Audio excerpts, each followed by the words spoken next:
ഈറൻമുടി കോതിയൊരുങ്ങി വെണ്ണില ചന്ദനം തൊട്ട് അത്തിമരച്ചോട്ടിൽ വന്നാൽ താരകരാവ്.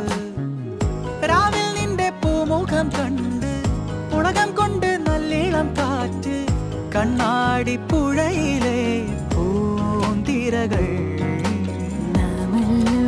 തീരത്തെ ഓളങ്ങൾ തീരാത്ത ദാഹത്തിൻ താളങ്ങൾ പാരിതിൽ നാം പോയിടാം